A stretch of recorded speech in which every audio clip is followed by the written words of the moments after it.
নমস্কার সবাইকে, this is me Susmita. Welcome back to my another new blog. কেমন আছেন আপনারা সবাই? আশা করছি সবাই ভালো আছেন। শুরু করছি নতুন আরেকটি ব্লগ। আর এই ব্লগটা ছিল একদমই জন্মাষ্টমীর আগের দিনের একটা ব্লগ। তো জন্মাষ্টমীর আগের দিন রাতে সন্ধ্যাবেলায় আমরা সবাই মিলে বেরিয়ে পড়েছিলাম রাধাকৃষ্ণের ড্রেস, শৃঙ্গার এগুলা কেনার জন্য। তো এই তো আমরা যাচ্ছি সবাই মিলে। পরপর 2 বছর আমার ঢাকাতে জন্মাষ্টমী কেটেছে। গত বছরও আমি ঢাকাতে জন্মাষ্টমী কাটিয়েছিলাম এবং আমাদের ছোট্ট বাবু ঋত্বিককে কৃষ্ণ সাজিয়েছিলাম। কার কার মনে আছে আমি জানি না, বাট খুব সুন্দর ছিল সেই বছরের জন্মাষ্টমীটাও।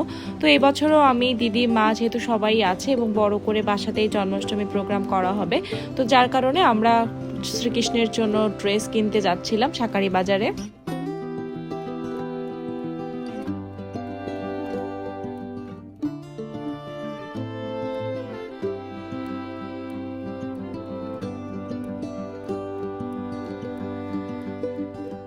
আমি বাবুর হাত ধরে হেঁটে চলেছি। এদিক থেকে আমি আমার মতো করে হেঁটেই যাচ্ছি। পিছনে তাকিয়ে দেখে মা দিদি দাঁড়িয়ে পড়েছে। দেন আমি আবার ব্যাক করে চলে আসছি। আর এই ভিডিওটা দিদিই নিচ্ছিল বেসিক্যালি। তো এখানে মা দিদি কিছু একটা দেখতেছিল, কোনো একটা ফল, মেবি রিঠা ফল। এটা কোনো একটা কাজে লাগবে কালকে পূজার জন্য। তো সেই জন্য এখান থেকে রিঠা ফল কেনা হচ্ছিল।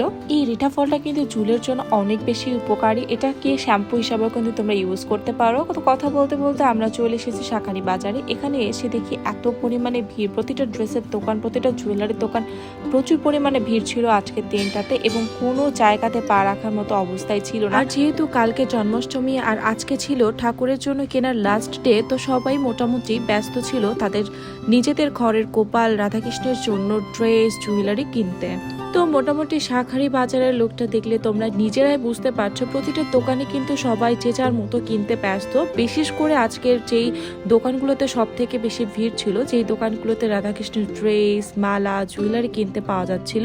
তো যাই হোক, মোটামুটি আমরা দেখছিলাম ঘুরে ঘুরে যে কোন ড্রেসটা আমাদের রাধাকৃষ্ণের জন্য ভালো লাগবে। খুবই এক্সপেন্সিভ ড্রেসও কিন্তু ছিল। তো মোটামুটি আমরা ঘুরে আমাদের সাইজ মতো পাচ্ছিলাম না।